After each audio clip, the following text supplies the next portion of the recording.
கர்த்தருக்கு பிரியமானவர்களே, இன்றைக்கு நாம் எவற்றின் மேல் கண்களை வைத்துக் கொண்டிருக்கிறோம் என்பது மிகவும் முக்கியமான காரியம். வேதத்திலிருந்து அதை குறித்து தான் ஒரு காரியத்தை தியானிக்க போகிறோம்.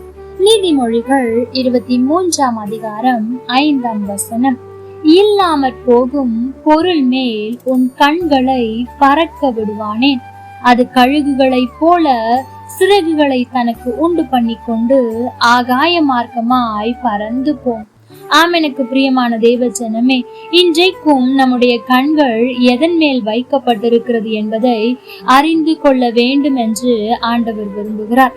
அதாவது இதை ஆங்கில மொழியாக்கம் எப்படியாய் மொழியாக்கம் செய்யப்பட்டிருக்கிறது என்றால், இன்றைக்கு அநேகருடைய கண்கள் செல்வத்தின் மேல் இருக்கிறது.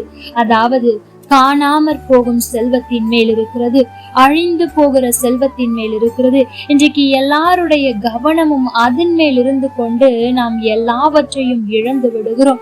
பணத்தின் மேல் இன்றைக்கு அநேகருடைய கண்கள் இருக்கிறது.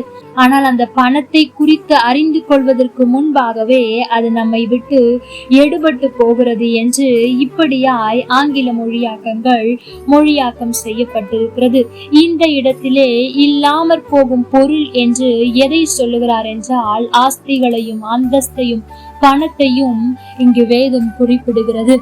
எனக்கு பிரியமான தேவ ஜனமே, இன்றைக்கும் நாம் பணத்தை சம்பாதிக்க எவ்வளவோ முயற்சிக்கிறோம், போராடுகிறோம், அதற்காக மணிக்கணக்காய் உழைக்கிறோம். நம்முடைய தூக்கத்தை மறந்து, குடும்பத்தை மறந்து, சந்தோஷத்தை மறந்து, நம்முடைய பலனை மறந்து பணத்தை சம்பாதித்து நான் எப்படியாவது நல்ல நிலைமைக்கு வந்துவிட வேண்டும் என்று இன்றைக்கு நம்முடைய கண்கள் எல்லாம் அவற்றின் மேல் வைக்கப்பட்டிருக்கிறது.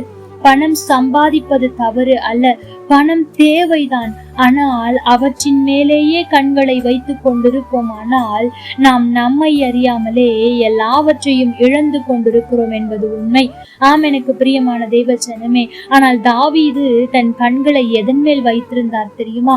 வேதம் 121ஆம் சங்கீதம் 1ஆம் வசனம் சொல்லுகிறது, எனக்கு ஒத்தாசை வரும் பர்வதங்களுக்கு நேராக என் கண்களை ஏறெடுப்பேன் என்று தாவீது கர்த்தரை நோக்கி பார்த்தான். அதாவது வானத்தையும் பூமியையும் யார் உண்டாக்கினாரோ அவரிடத்திலிருந்து தான் எனக்கு ஒத்தாசை வரும் என்று அவருடைய கண்கள் ஆண்டவர் மேல் பதிக்கப்பட்டிருந்தது. எனக்கு பிரியமான தேவ ஜனமே, இன்றைக்கு நம்முடைய கண்கள் எதன் மேல் வைக்கப்பட்டிருக்கிறது? நமக்கு முன்பாக விசுவாச ஓட்டம் ஓடினவர்கள் மேல் வைக்கப்பட்டிருக்கிறதா? விசுவாசத்தின் மேல் வைக்கப்பட்டிருக்கிறதா? ஆண்டவர் மேல் வைக்கப்பட்டிருக்கிறதா? அல்லது இல்லாமல் போகும் காரியத்தின் மேல் வைக்கப்பட்டிருக்கிறதா என்பதை சிந்தித்து பாருங்கள். ஒருவேளை இதுவரை இல்லாமல் போகும் பணத்தின் மேல், மனுஷருடைய அன்பின் மேல் உங்களுடைய கண்களை வைத்து அதற்காக பல பாடுகளை பட்டிருப்பீர்கள் என்றால், அதற்காக பல பிரயாசங்களை எடுத்திருப்பீர்கள் என்றால், நீங்கள் யோசித்து பார்த்தால் அதனுடைய முடிவு வீணாய்த்தான் இருந்திருக்கும். இனியாவது ஆண்டவரே, என் கண்களை இல்லாமல் போகும் பணத்தின் மேலேயோ, இல்லாமல் போகும் பொருளின் மேலேயோ, இல்லாமல் போகும் மனுஷருடைய அன்பின் மேலேயோ, இல்லாமல் போகும் மனுஷர் மேல் வைத்த நம்பிக்கை மேலேயோ இனி நான் வைக்காமல் உம்மையே என் கண்களுக்கு முன்பாக வைத்து உம்மையே நோக்கி கொண்டிருப்பேன். தாவீது எப்படி ராஜாவா இருந்தும் ஒத்தாசை அனுப்புகிறவர் நீதான் என்று உம்மை நோக்கி பார்த்தாரோ, அதே போல நாங்கள் உம்மை நோக்கி பார்ப்போம், உம்மேலே எங்களை கண்களை பதிய வைத்து விடுவோம் என்று இருப்போம் என்றால், நிச்சயம் நாம் எந்த இடத்திலும் வெட்கப்பட்டு போக மாட்டோம். அவர் நம்மை வெட்கப்பட்டு போக விட மாட்டார்.